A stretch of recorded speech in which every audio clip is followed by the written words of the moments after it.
الحمد لله نحمده ونستعينه ونستغفره ونؤمن به ونتوكل عليه ونعوذ بالله من شرور أنفسنا ومن سيئات أعمالنا من يهده الله فلا مضل له ومن يضلل فلا هادي له ونشهد أن لا إله إلا الله وحده لا شريك له ونشهد أن سيدنا ونبينا ومولانا محمدا عبده ورسوله أما بعد فأعوذ بالله من الشيطان الرجيم ولا يحسبن الذين يبخلون بما آتاهم الله من فضله هو خير لهم بل هو شر لهم سيطوقون ما بخلوا به يوم القيامة ولله ميراث السماوات والأرض والله بما تعملون خبير صدق الله العظيم وقال نبينا صلى الله عليه وسلم السخي قريب من الله وقريب من الناس وقريب من الجنة وبعيد من النار والبخيل بعيد من الله بعيد من الناس بعيد من الجنة وقريب من النار أو كما قال عليه الصلاة والسلام.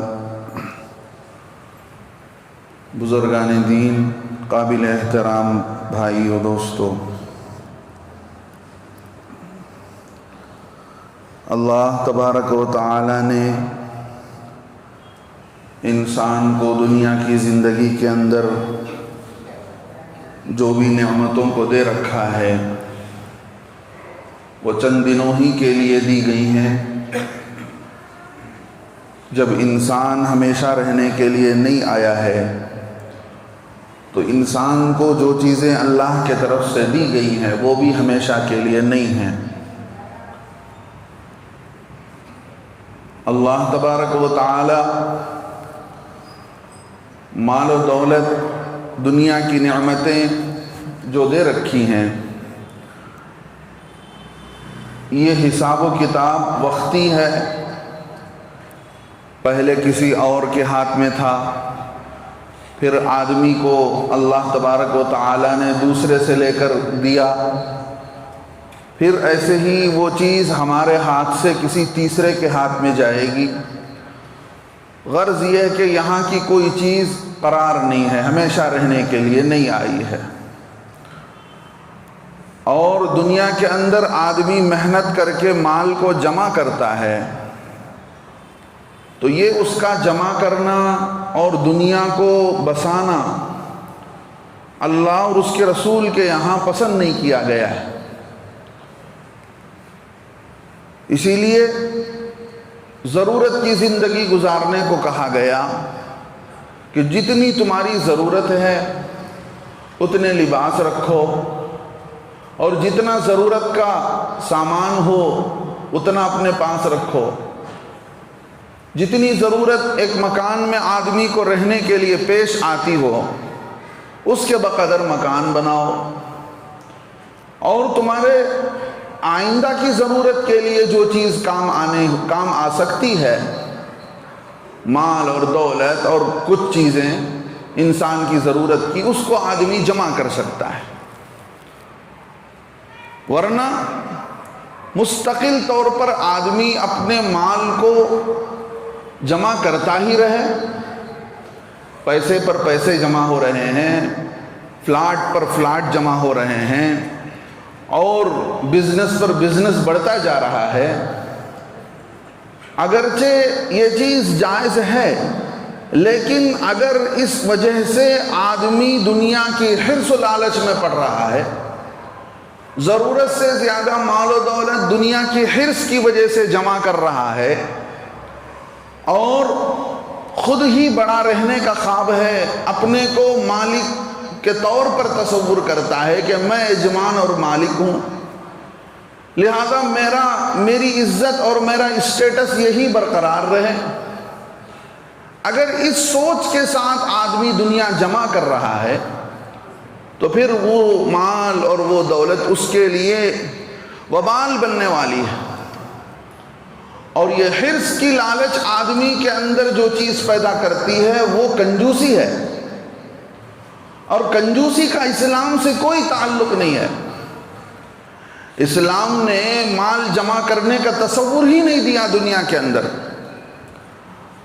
اسلام نے کہا کہ دیکھو تمہارے مال کسی اور کے مال کے کام آئے، تم کسی اور کے کام آ سکو تو تمہارے اندر خوبی ہے، تو تمہارے مال کے اندر خوبی ہے، اور تمہارا مال اسی وقت اپنے اندر برکتوں کو لے کر آئے گا جب وہ مال ضرورت سے زیادہ پڑا ہوا ہو، دوسروں کے کام آ رہا ہو۔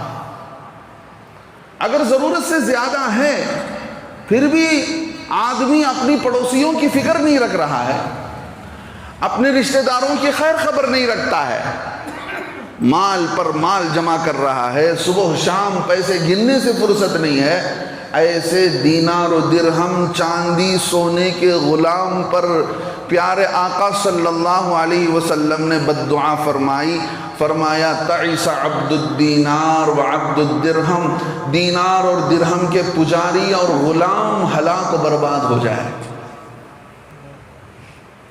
اس لیے کہ انسان دنیا کی زندگی میں مال جمع کرنے کے لیے آیا نہیں ہے، اور مال جمع کر کے رکھنے کی چیز بھی نہیں ہے۔ اب ہو کیا رہا ہے؟ ہو یہ رہا ہے کہ آدمی کے پاس پیسے جمع ہو رہے ہیں، مال اکٹھا ہو رہا ہے، پراپرٹیز جمع ہو رہی ہیں، ایک سے چار کمپنیاں کھل رہی ہیں، لہذا یہ آدمی خود اپنے ہی اختیارات اور قدرت سے اپنی پراپرٹیوں کو، اپنے مال و دولت کو بڑھاتا جا رہا ہے، جس کی وجہ سے غریب اور مزدور کے مال کام نہیں آ رہا ہے، حاجت مند کے کام نہیں آ رہا ہے، مقروض جو قرض میں پھنسا ہوا ہے اس کے کام نہیں آ رہا ہے، یتیم بچوں کے کام نہیں آ رہا ہے، پڑوس میں غریب بچی کے کام نہیں آ رہا ہے۔ اب وہ مال سے مال بن رہا ہے، مال سے مال بنتا ہے، پراپرٹی سے پراپرٹی بنتی جا رہی ہے۔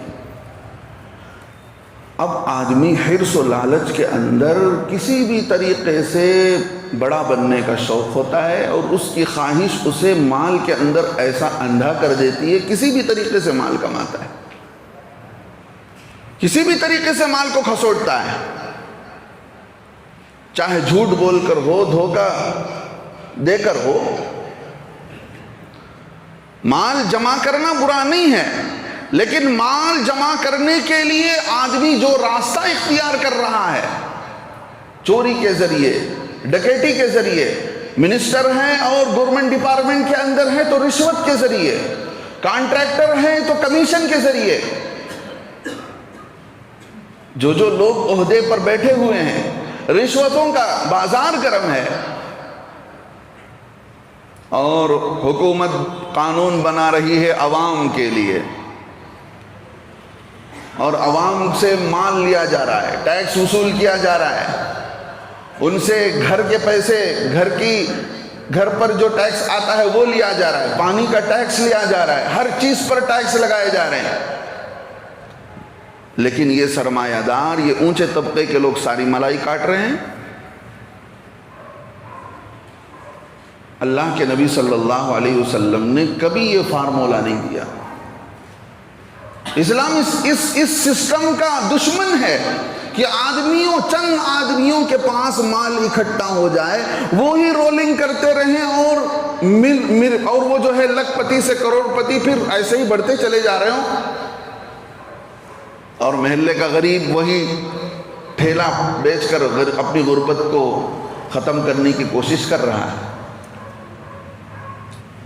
مجبور ہو کر آدمی آٹو چلانے والا فائنانس میں، لون میں اپنے آٹو کو خرید رہا ہے، قرض میں جو ڈوبا ہوا ہے اس کے قرض سے نکلنے کی شکلیں نہیں ہیں، ادھر مالدار پر مالدار ہوتا جا رہا ہے۔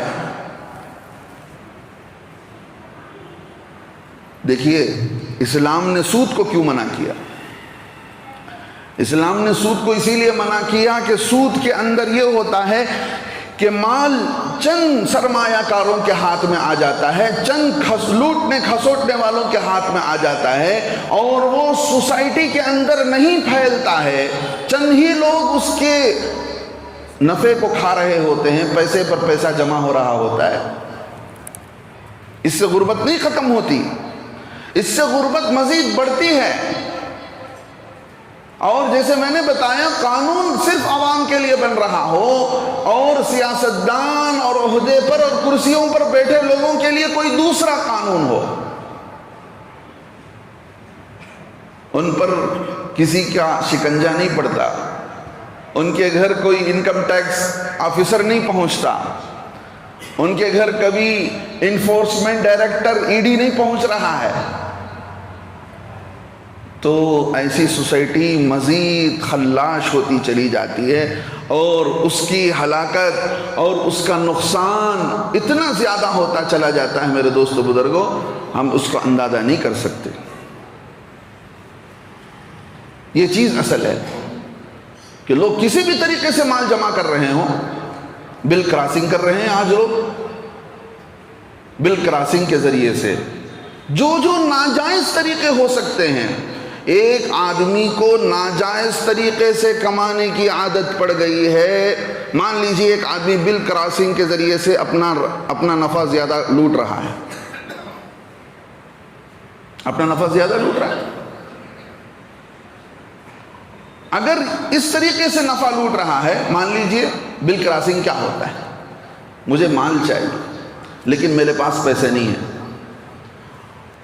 میں کسی کمپنی سے رجوع ہوتا ہوں، کسی دوسرے تھرڈ پارٹی سے رجوع ہوتا ہوں کہ فلاں کمپنی مجھے مال دینا چاہتی ہے۔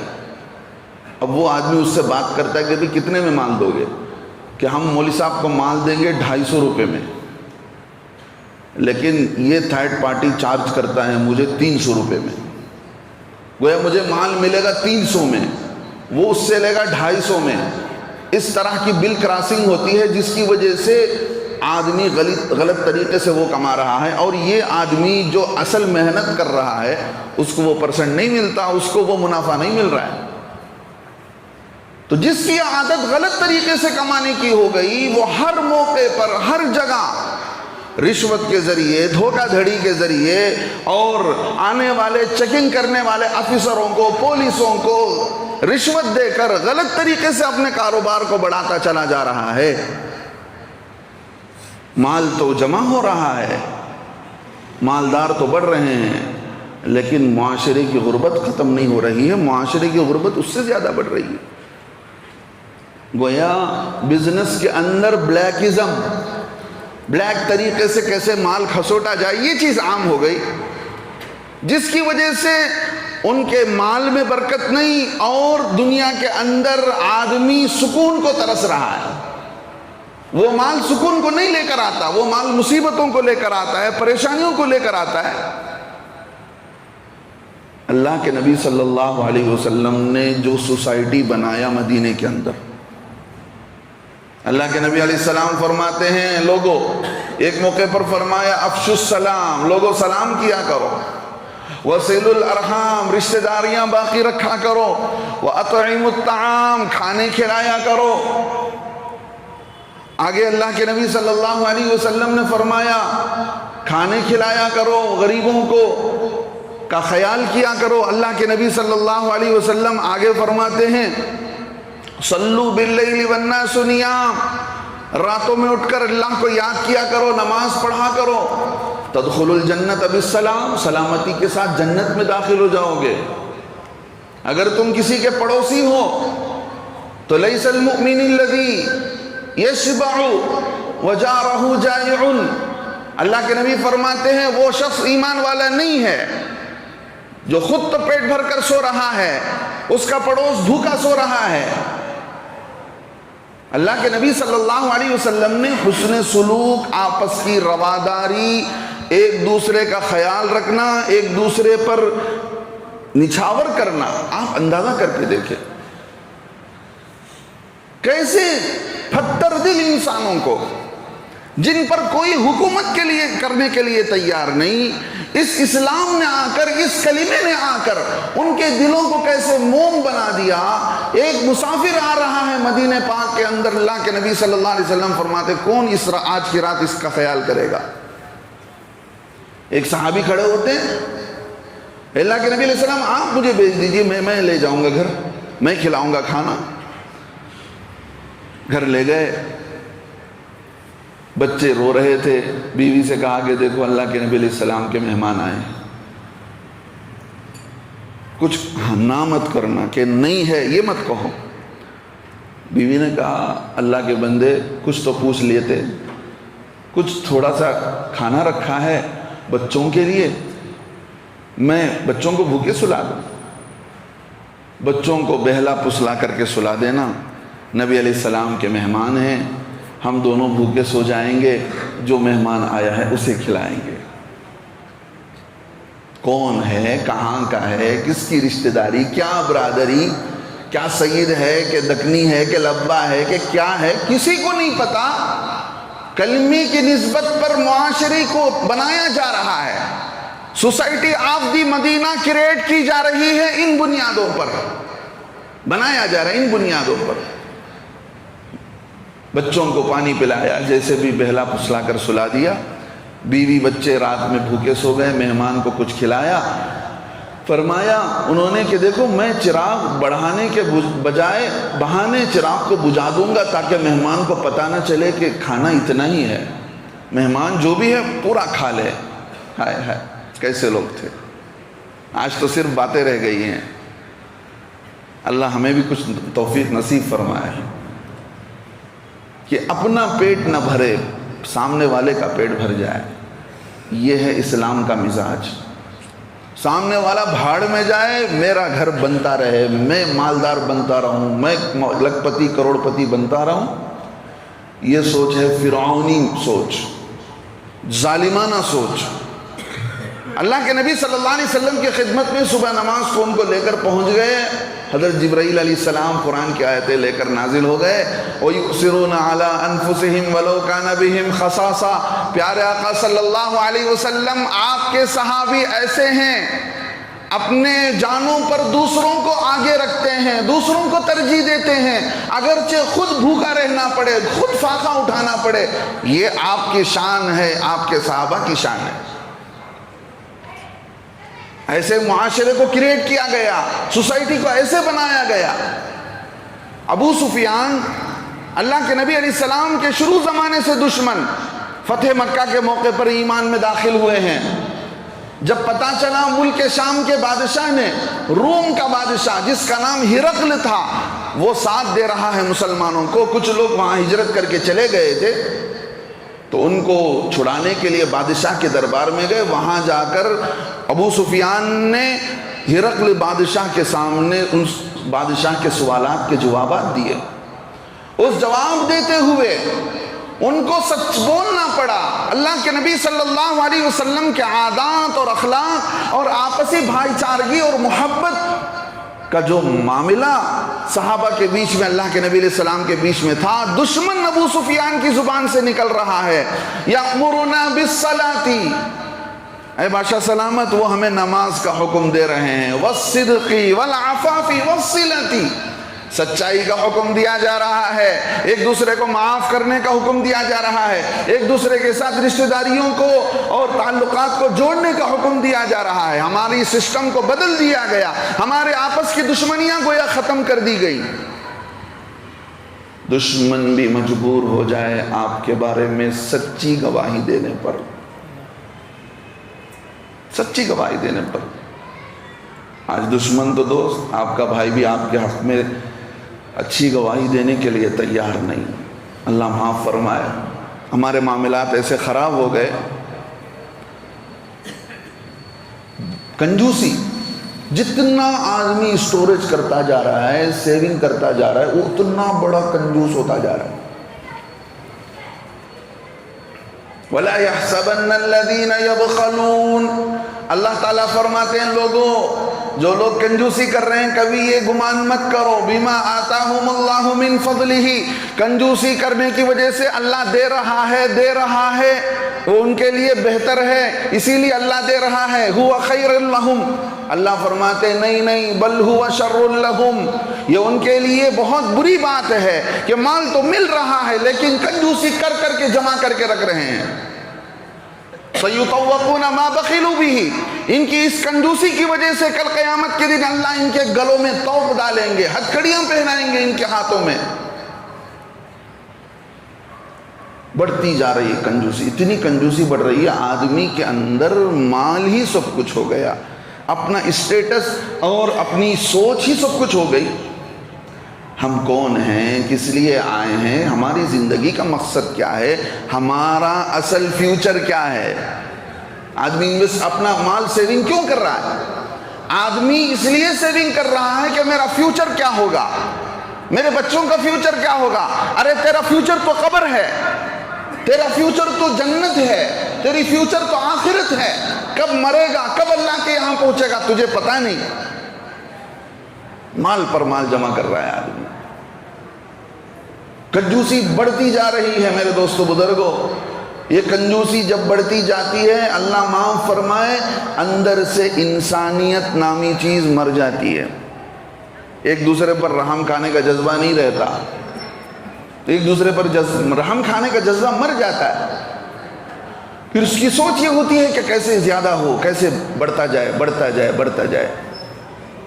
دیکھیے چند مالداروں کے ہاتھ میں جو دنیا ہے، جو پیسہ ہے، جو سیونگ اکاؤنٹس ہیں، جب تک وہ انفلو نہیں ہوگا وہاں سے نکل کر سوسائٹی میں نہیں پھیلے گا، غریبوں کے ہاتھ میں نہیں جائے گا، اور دوسرے راستوں سے، اسلامی بیت المال کے طریقوں سے، اسلامک فائنینشل سسٹم سے، اسلامک بینکنگ سسٹم سے جب تک وہ مال غریبوں تک نہیں پہنچے گا، غیر سودی طریقے تک سے غریبوں کے ہاتھ نہیں جائے گا، اس وقت تک غربت ختم ہونے والی نہیں ہے۔ اللہ معاف فرمائے، افسوس ہوتا ہے کہنے پر۔ اسلام نے مزاج بنایا خرچ کرنے کا، اللہ کے نبی صلی اللہ علیہ وسلم، آپ سوچئے ان جمع کرنا، سیونگ کو لے کر ہماری سوچ کیا ہے، اور اسلام کی پالیسی کیا ہے، شریعت کی پالیسی کیا ہے۔ ایک واقعہ بتاتا ہوں آپ کے سامنے۔ اللہ کے نبی صلی اللہ علیہ وسلم گھر کو آ رہے ہیں، اللہ کے نبی علیہ السلام نے آ کر پوچھا بتاؤ کچھ ہے کھانے کے لیے؟ اللہ کے نبی علیہ السلام سے کہا گیا کہ دیکھو ایک بکری تھی لیکن کچھ مانگنے والے آئے، ہم نے دے دیا، صرف ایک بازو، ایک مونڈے کا گوشت باقی ہے، باقی کا سارا خرچ ہو چکا ہے، ہم دے چکے ہیں۔ اللہ کے نبی صلی اللہ علیہ وسلم نے فرمایا نہیں، ساری بکری باقی ہے، الا کتفہا، سوائے مونڈے کے گوشت کے، جو کچھ دے دیا گیا وہ آخرت میں جمع ہو چکا ہے، وہ ہمیشہ کے لیے باقی ہے، وہ ہمیشہ کے لیے اجر لے کر آئے گا موت کے بعد۔ اور جو یہ ہے یہ باقی نہیں ہے، یہ ہے تو آج کھا کر ختم ہو جائے گا، اس کھانے کا روزی کا اللہ کو حساب دینا ہے، یہ باقی نہیں ہے، باقی تو وہ ہے۔ ہم باقی کس کو سمجھتے ہیں؟ ہم کھا پی کر جو مال جمع کر رہے ہیں، ہم کھا پی کر جو پلاٹنگ کر رہے ہیں، ہم کھا پی کر جو بزنس میں لگا رہے ہیں، وہ باقی سمجھ رہے ہیں۔ اللہ کے نبی علیہ السلام فرماتے ہیں وہ باقی نہیں ہے، جو مال تم نے آگے کے لیے بھیج دیا موت کے بعد کے لیے، وہ باقی ہے۔ آدم کا بیٹا انسان کہتا ہے میرا پیسہ، اللہ کے نبی فرماتے ہیں اے آدم کے بیٹے میں بتاؤں تجھے تیرا پیسہ کون سا ہے؟ الا ما اکلت فافنیت، کھا کر ختم کر دیا، ولبست فابلیت، پہن کر پرانا کر دیا، وتصدقت فامضیت، اللہ کے راہ میں خرچ کر کے صدقہ خیرات کر دیا، وہ تیرا ہے۔ جو ہے آج ہی سانس تیری آنکھ ختم بجھ جائے گی، تیری آنکھ موچی جائے گی، کل دوسرے کا ہو جائے گا، تیرا نہیں ہے وہ۔ ہم نے تو فیوچر وہ سمجھا جو گورے نے ہمیں سمجھایا۔ جو انگریزوں نے ہمیں سمجھایا ہم نے اس کو فیوچر سمجھا، رسول اللہ صلی اللہ علیہ وسلم نے ہمیں جو فیوچر سمجھایا وہ نہیں سمجھا۔ اللہ معاف فرمائے، کہتے ہوئے دکھ ہوتا ہے، مال کیسے چند لوگوں کے ہاتھ میں آتا ہے اور باہر نہ جانے کا نقصان۔ دو واقعہ میں آپ کے سامنے رکھتا ہوں۔ ایک صاحب اللہ کو پیارے ہو گئے، اللہ غریق رحمت فرمائے، اپنے علاقے کا قصہ بتا رہا ہوں۔ 3000 ایکڑ پر ان کی زمین آج بھی ان کی ملکیت میں ہے، ایک نواسہ ہے۔ 3000 ایکڑ پر ناریل کے باغ ہیں۔ جو لوگ وہاں کام کرتے انہوں نے مجھے بتایا کہ تقریباً 450 پمپ سیٹ جو بڑی بڑی کنویں سے پانی نکال کر سیراب کرتے ہیں، درختوں کو پانی دیتے ہیں، 450 مشین ہے جو پانی پہنچاتی ہے۔ 3000 ایکڑ ناریل کے باغ، اور آج اس کا کوئی مالک نہیں ہے سوائے ان کے نواسے کے۔ مسجد کے متولی تھے، وہ مسجد والے پلان تک بناتے رہے ہیں آج تک کہ مسجد بن جائے، لیکن اللہ معاف کرے، ان کی مغفرت فرمائے، ان کو توفیق نہیں ہوئی کم از کم اپنے مال سے اپنا اللہ کا گھر تو بنا دیا جائے۔ مسجد کے ذمہ دار تھے۔ آپ اندازہ کر سکتے ہیں اس محلے کے اندر میں آپ کو کئی غریب بتا سکتا ہوں، یتیم بتا سکتا ہوں، اپنے مسلمان بچوں کا، اپنے گھروں کا حال بتاتا ہوں۔ کتنی بچیاں بھاگ گئی غیروں کے ساتھ، کتنے بچے کمائی کے بغیر کنگال ہو گئے، ان کی عادتیں بگڑ گئی۔ لیکن نشہ ہے تو جمع کرنے کا نشہ ہے، جمع کرتے جاؤ، جمع کرتے جاؤ۔ یاد رکھ لیجئے، چند آدمیوں کے ہاتھ میں جمع کرنے کا فارمولہ ان لوگوں کا بھی ہے جو اس وقت بیٹھے ہوئے ہیں ہمارے سروں پر مسلط ہو کر۔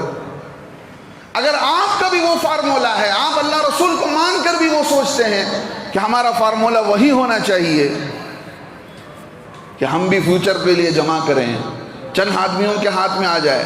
دیکھیے، ہر آدمی غلام ہے دنیا کا، چاہے 100 کروڑ کا مالک ہو یا 1000 کروڑ کا مالک ہو، سارے کے سارے اللہ کے غلام ہیں، اللہ کے در کے بھکاری ہیں۔ آپ نے یہ سوچ لیا کہ میں مالک ہوں، میں یجمان ہوں، میں جو ہے ہمیشہ مالک بن کر رہوں گا، نہیں نہیں۔ ایک کمہار ہے، اس کے ہاتھ میں جو ہے مٹی دے دی گئی۔ اس کمہار نے، کمہار کہتے ہیں مٹی سے برتن بنانے والا، اس کمہار نے مٹی کے برتن بنائے، لیکن بنا ہے وہ مٹی سے۔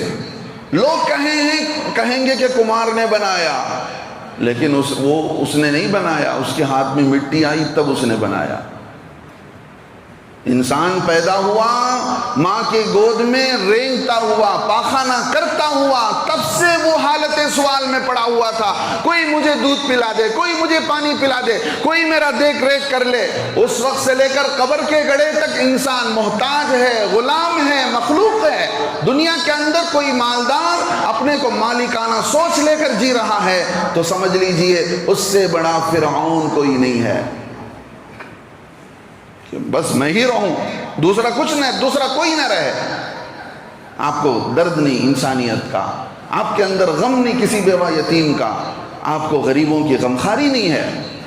غربت کیسے محلے سے ختم ہو جائے؟ چلیے آپ کے خاندان سے کیسے ختم ہو جائے، آپ کے سگے رشتہ داروں سے کیسے ختم ہو جائے، وہ تک آپ کے ذہن میں نہیں آ رہا ہے تو آپ کے دل و دماغ کے اندر انسانیت مر چکی ہے۔ پچھلے دنوں حیدرآباد کے اندر ایک کروڑ پتی صاحب نے اپنی بیٹی کا نکاح کیا 16 کروڑ روپے میں۔ انہی کی کمپنی کے اندر ایک مسجد ہے، وہاں کے امام صاحب بیوی کے بیماری پر چھٹی لے کر گھر کو گئے، امام صاحب دیر آ گئے تو انہوں نے 4000 روپے کاٹے ان کے۔ بتائیے، مہا بے وقوفوں کو اللہ نے ہمارے سروں پر مسلط کر رکھا ہے، مہا بے وقوف ہم پر حکومت کر رہے ہیں، تب بھی ہماری قوم سدھرنے کا نام نہیں لیتی ہے۔ 16 کروڑ کا حساب دینا پڑے گا ان کو، کتنی وبال اور لعنت کو لے آ رہا ہوگا وہ مال۔ ایک مولوی صاحب اپنی بیوی کی بیماری پر جا رہے ہیں، ایسے کروڑ پتی انسان 16 کروڑ روپے خرچ کرنے میں ان کو دل نہیں دکھا، 4000 روپے دیتے وقت ان کو دل آ گیا۔ اللہ نے ایسے ہم پر کمینوں کو مسلط کر رکھا ہے، اگر ان کو دیکھ کر بھی ہم سبق نہیں لے رہے ہیں، ان کے ظالمانہ حکومت میں رہ کر بھی ہم اپنے آپ کو سدھار نہیں رہے ہیں، تو سمجھ لیجئے اور مہا بے وقوف اور مہا ظالم اللہ کے یہاں ہیں۔ اس سے بڑے ظالم مسلط کیے جائیں گے، اس سے بڑے فرعون مسلط کیے جائیں گے۔ کیوں اس قوم کے نوجوانوں کو جیلوں میں ٹھوسا جا رہا ہے؟ ظلم پر ظلم کیوں ہو رہا ہے اس قوم کے ساتھ؟ جب ایسے ہوس پرست، حریص، لالچی، مال کے پجاری انسان نما درندے کسی معاشرے کے اندر ہو رہے ہوتے ہیں، اندازہ کر کے دیکھیں۔ یہ دو مثالیں میں نے آپ کو دی، احساس نہیں ہے، دل مر چکا ہوتا ہے، مال کی محبت میں دل مر چکا ہوتا ہے انسانیت کا۔ 7 ہجری میں، وقت ہو رہا ہے، 2-3 منٹ میں بات ختم کر رہا ہوں، 7 ہجری میں خیبر کا موقع ہوا، خیبر کی لڑائی ہوئی۔ اس وقت سے مدینہ کی سوسائٹی کے اندر فائنینشل سسٹم کو بہتری کرنے کی کوشش کی گئی۔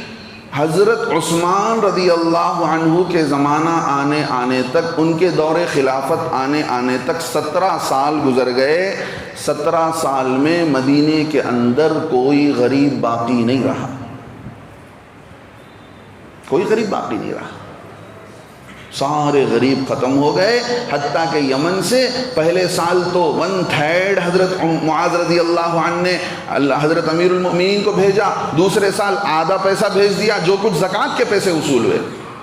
1 کروڑ پتی ہے، مان لیجئے اس کے ایک آدمی کے پاس 10 کروڑ ہیں، 10 کروڑوں کے 25 لاکھ روپے ہیں۔ آپ مجھے لا کر بتائیے آج کا مالدار کون 10 کروڑ کے 25 لاکھ زکوٰۃ دے رہا ہے؟ کیسے غریبی ختم ہوگی؟ کیسے اس کے اندر انسانیت کا درد پیدا ہوگا؟ کیسے اس کا مال 10 کروڑ سے 20 کروڑ ہو سکتا ہے؟ تو اس زمانے میں حضرت معاذ رضی اللہ نے دوسرے سال میں آدھا وصولی بھیج دیا، تیسرے سال میں پورا بھیج دیا۔ حضرت عمر رضی اللہ ناراض ہوئے، بھائی میں تم کو ٹیکس وصول کر کے زکوٰۃ کے پیسے چندہ کر کے مجھے میرے پاس بھیجنے کے لیے تھوڑی کہا، تمہیں چاہیے تھا کہ وہیں پر لگا دیتے۔ تو انہوں نے کہا میں پہلے سال تو کچھ لوگ تھے غریب، پھر دوسرے سال اور کم ہوتے چلے گئے، اب مجھے کوئی غریب ہی نہیں ملا جسے جا کر میں زکوٰۃ دوں۔ اللہ سے دعا ہے اللہ تعالیٰ ہمیں سمجھ کی توفیق نصیب فرمائے۔